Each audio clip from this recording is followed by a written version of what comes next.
guys, I'm going to talk to you about the stories of the Westcar Papyrus. Now, I propose that these stories are mythological and that they encode astronomical details. And one of the interesting things here is that the story of JD actually tells us that Khufu is looking for something to copy for his horizon. And his horizon is, of course, his pyramid. So, the Great Pyramid of Giza. More on that later. Now, to just build up these stories, one of the things that I think is actually happening here is that each of these stories builds up a single evening's night sky. So, this which explains why I've got an astronomy automation software in the background here as I'm speaking. So, the first story of the Westcar Papyrus actually involves the priest Imhotep, and who is thought to be a very famous mathematician and architect. Now, that story is pretty much lost, so there's not much that we can actually glean from it. The next story is the story of Ubena, and Ubena is a chief lector priest in the time of the Pharaoh Nebka. And Ubena actually hears that his wife is undertaking an affair with a commoner, and he fashions a small wax crocodile and gives that to his caretaker, and tells his caretaker to throw that wax crocodile into the lake after the commoner, and the wax crocodile turns into a large crocodile of 7 cubits. So let's take a look into the night sky here, and right in the center of the screen you're seeing a large snake. Now that large snake is the constellation Hydra. Lull and Belmonte actually tells us that that's a space in the Egyptian skies where the Egyptian astronomers saw a large crocodile. That large crocodile sits in between Leo the lion and Leo Minor, and in the space where Leo Minor is actually a small crocodile in the Egyptian firmament. So in this particular piece of night sky, you've got a large crocodile and a small crocodile.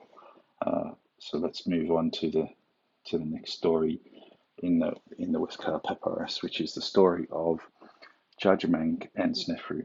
So Snefru, of course, tells us that he's been through every room in the palace to seek destruction for himself, but he can't find any.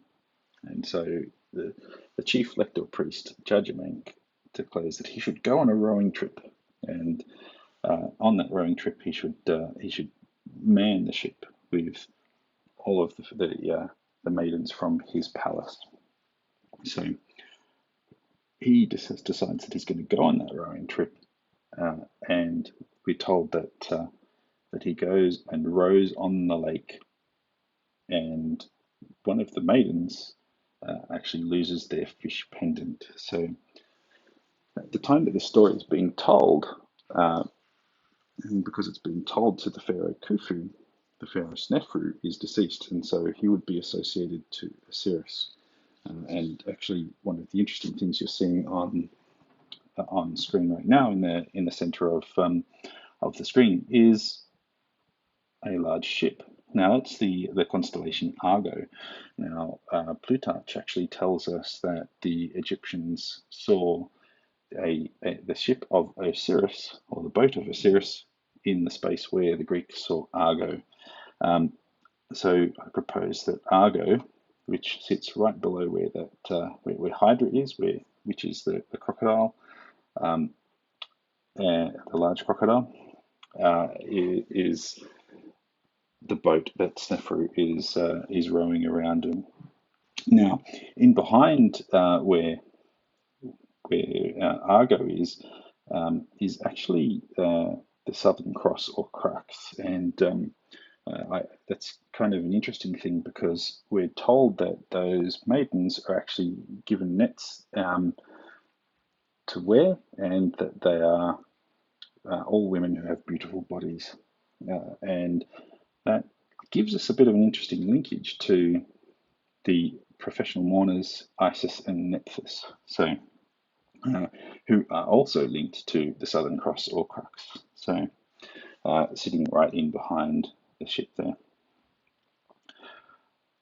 Now, what's interesting here is also one of the big things that happens in the story is that the chief lector priest Judgment actually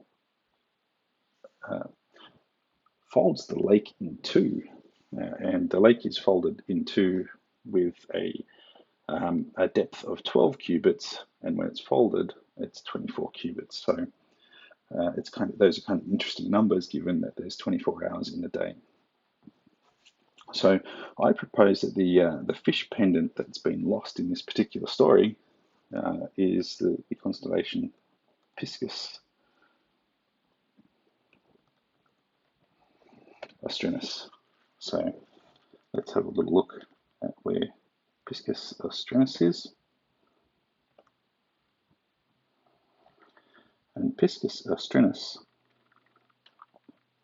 is right below the horizon, right underneath the ship of Osiris, or the boat of Osiris. And this tells us an interesting thing. I think the Egyptian astronomers actually were aware of the constellations that as they travelled through the duat, or through the horizon, underneath the horizon. So it's kind of cool. Now, in the story of JD, we're actually told a whole lot of interesting information, including that JD is able to tame a lion. Now, of course, between Hydra, which is that large crocodile, and Leo Minor, our small crocodile, is Leo the lion. So next to the next thing that we learn about JD is that he's able to decapitate animals and bring them back to life. And the first animal that we're told about is the animal is a bull. So if we take a look across now to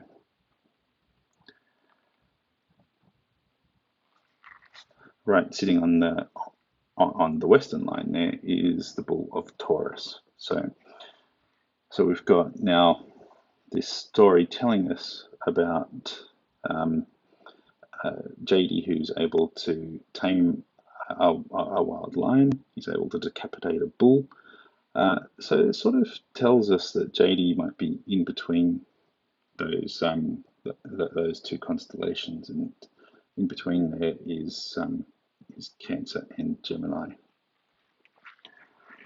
One of the interesting things about the story of JD is that it tells us, and this is getting back to that very first point, that the king Khufu, or the pharaoh Khufu, has spent some time looking for some numbers or something to copy and for his horizon.